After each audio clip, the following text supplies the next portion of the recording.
జై శ్రీరామ్. నమస్కారం అండి. 2026 నూతన ఆంగ్ల సంవత్సర మీన రాశి వాళ్ళ సంవత్సర రాశి ఫలితాలు ఎలా ఉన్నాయో తెలుసుకుంటూ వెళ్దాం.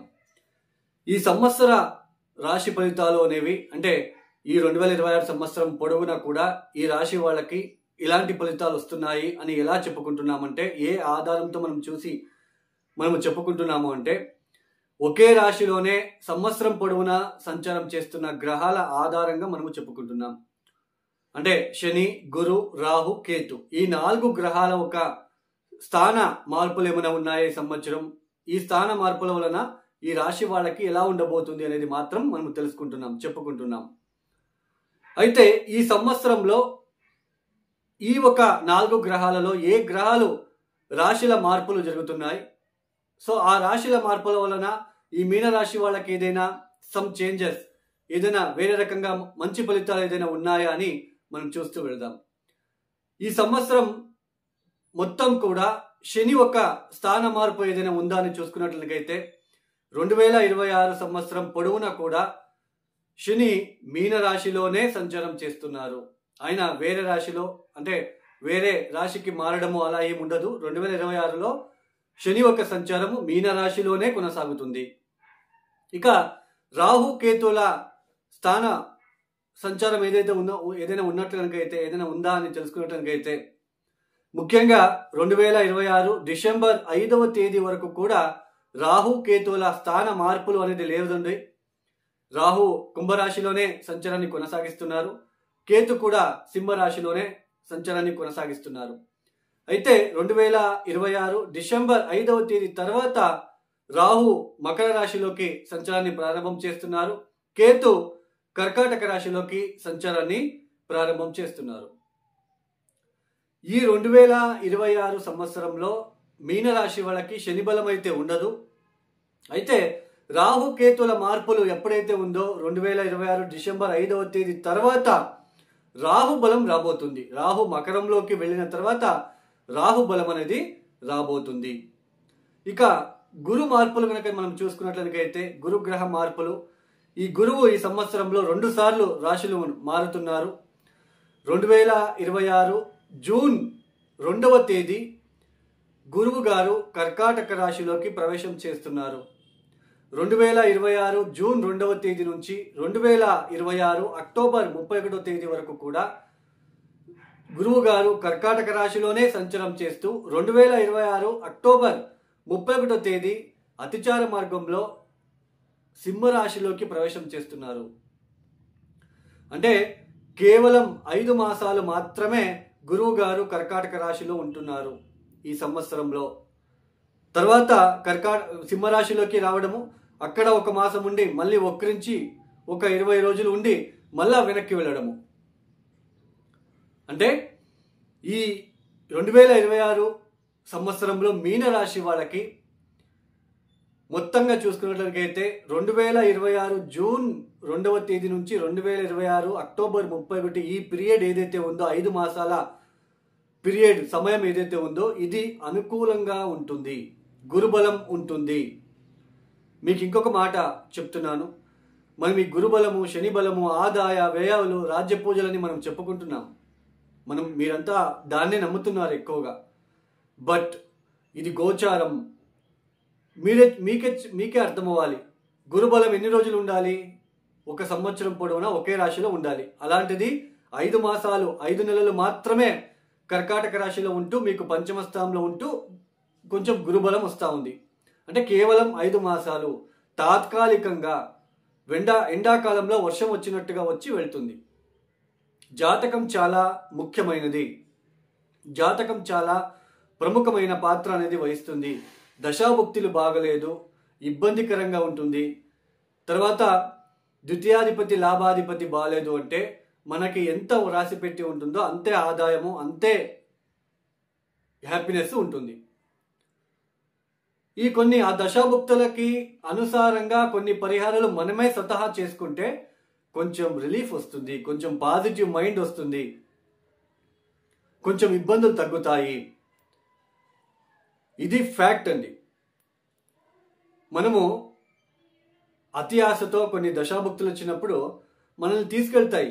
అతి ఆశ పెట్టి ఆ పరిహారాలు, ఆన్లైన్లో డబ్బులు కట్టేస్తే పరిహారాలు చేస్తారు, ఉంగరాలు పెట్టుకుంటే మన తలరాతలు మారిపోతాయి, రుద్రాక్షలు వేసుకుంటే మన తలరాతలు మన జీవితాలు మారిపోతాయి, ఇలా ఆశలు పెట్టి అక్కడ డబ్బులు నష్టం చేపిస్తుంది. అలా దట్ ఈస్ కాల్డ్ కర్మ. దశాభుక్తులు మెయిన్ ఇంపార్టెంట్. దశాభుక్తులు బాగాలేకపోతే ఈ గోచారంలో గురుబలం వస్తే కొంచెం మనకి ఊపిరి పీల్చుకోవడానికి అవకాశం వస్తుంది. ఇది ఇలా ఉంటుందండి. మొత్తానికి 2000 తర్వాత ఇంకొక మాట, మీనరాశిలో లక్షల మంది ఉంటారు, అందరికీ ఒకేలా ఫలితాంశాలు ఉండవు. అండ్ ఇప్పుడు డబ్బు రావడానికి, ఇచ్చిన డబ్బు తిరిగి రావడానికి, అలానే కోట్లు సంపాదించాలంటే ఏ పరిహారాలు ఉన్నాయా ఇలాంటివి మీరు అడుగుతూ ఉంటారు. అలాంటి పరిహారాలు ఉండవండి. ఇచ్చిన డబ్బులు రావడానికి పరిహారాలు అలాంటివన్నీ ఉండవు. మీ జాతకరీత్యా దశాభుక్తులకి అనుసారంగా ద్వితీయాధిపతి ఎవరు, లాభాధిపతి ఎవరు, పంచమాధిపతి ఎవరు, వాటికి సంబంధించిన ప్రార్థనలు, దేవుళ్ళకి సంబంధించిన మంత్రాలు మీరు వాటిని చేసుకుంటూ వెళ్తే కొంచెం ఆ నెగిటివిటీ తగ్గుతుంది. ఇది అర్థం చేసుకోండి. మొత్తానికి 2026 సంవత్సరంలో మీనరాశి వాళ్ళకి 2026 జూన్ 2వ తేదీ నుంచి 2026 అక్టోబర్ 31వ తేదీ ఈ 5 మాసాల పరిధిలో ఏదైతే ఉందో ఇది చాలా అనుకూలంగా ఉంటుంది. అనుకూలంగా ఉండే సమయము. కర్కాటక రాశిలోకి గురువు గారు వచ్చి నేరుగా జన్మరాశిలో ఉంటున్న శనిని చూస్తారు. సాడే సాతి శని, జన్మ శని వచ్చినప్పుడు ఏ పని చేయకుండా లేజినెస్గా ఉండడము, అలానే బద్ధకము, అలానే ఉద్యోగంలో చాలా ఇబ్బందులు తలెత్తే సూచనలు, మీ కింద ఉన్న వాళ్ళే మీ పైన ఇబ్బందులు తెచ్చిపెట్టడము, భార్యాభర్తల మధ్య అనుకూలతలు లేకపోకుండా ఉండడము, ఉద్యోగంలో చాలా ఒడిదొడుకులు, ఉద్యోగాలు మార్పులు చేసుకోవడము, తొందరగా అర్జెంటుగా ఇంకొక ఉద్యోగానికి వెళ్ళిపోదాము, ఈ ఉద్యోగం వదిలేద్దాము, ఆ ఉద్యోగం చేస్తే బాగుంటుందేమో, ఇట్లాంటి సిచ్యుయేషన్స్.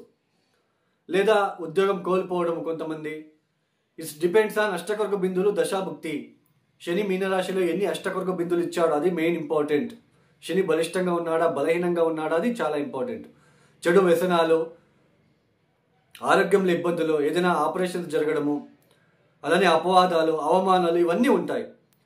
ఇలాంటి మీరు ఫేస్ చేస్తూ ఉన్న సమయంలో జూన్ 2వ తేదీ ఎప్పుడైతే గురువు కర్కాటక రాశిలోకి సంచారం ప్రారంభం చేస్తారో అప్పుడు గురువు గారి దృష్టి జన్మరాశి మీద పడుతుంది.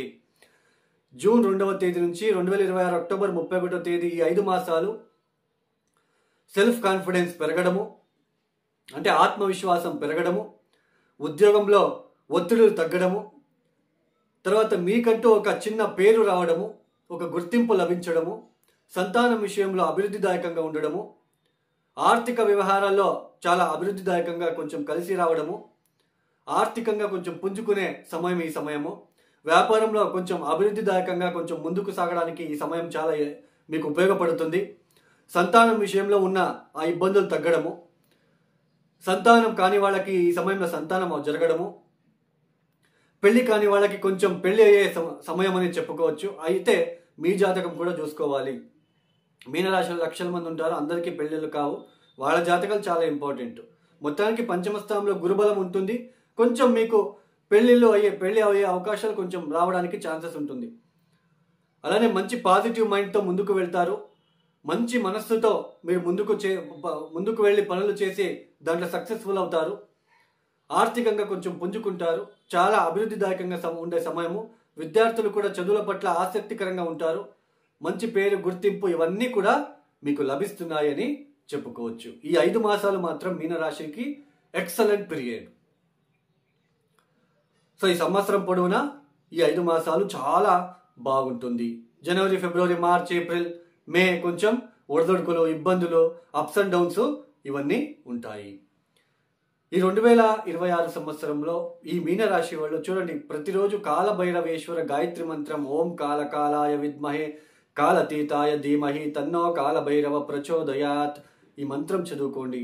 చూడండి, జనవరి, ఫిబ్రవరి, మార్చ్, ఏప్రిల్ ఈ సమయంలో మీకు పరిహారాలు చేసుకోవడానికి మీకు మనస్సు రాదు. జన్మరాశిలో శని ఉంటాడు. ఆత్మవిశ్వాసం లేకుండా బద్ధకం, శరీర బద్ధకము, శారీరకంగా బద్ధకము, ఎక్కువ నిద్రపోవాలనిపించడము, ఇలాంటివన్నీ ఉంటాయి. ఈ పరిహారాలు మీరు చేసుకోలేరు, ఎందుకంటే అక్కడ జన్మరాశిలో శని ఉంటాడు కాబట్టి. సో సరైన పరిహారాలు మీరు ఎప్పుడు చేసుకుంటారంటే ఈ జూన్ మాసం నుంచి స్టార్ట్ అవుతుంది. గురువు బలం పెరుగుతుంది, అప్పుడు మీరు పరిహారాలు చేసుకుంటారు. మొత్తానికి కాలభైరవేశ్వర గాయత్రి మంత్రం ప్రతిరోజు ఓం నమ శివాయ చదువుకోవడం చేస్తే నెగిటివిటీ తగ్గుతుంది. ఎవరైతే ఈ వీడియోని చూస్తున్నారో లైక్ చేయండి, షేర్ చేయండి, సబ్స్క్రైబ్ చేసుకోండి. అలానే మీ అభిప్రాయాలను కామెంట్ రూపంలో పెట్టండి. ఎవరైతే ఆస్ట్రాలజీ కన్సల్టేషన్ కావాలనుకుంటే ఎవరికైనా డిస్ప్లే అవుతున్న నెంబర్కి నేరుగా కాల్ చేయండి. ప్రాబ్లమ్స్ చెప్పుకోరాదు, date of birth timings compulsory. Fee charges also చాలా తక్కువ ఉంటుంది, మీరే కష్టపడి చేసుకోవాలి. అలాంటి పరిహారాలు చూసి మీకు చెప్పడం జరుగుతుంది. ఇక ఈ వీడియోని క్లోజ్ చేస్తున్నాను. సర్వే జనం సుఖినో భవంతు. ధన్యవాదములు. జై శ్రీరామ్.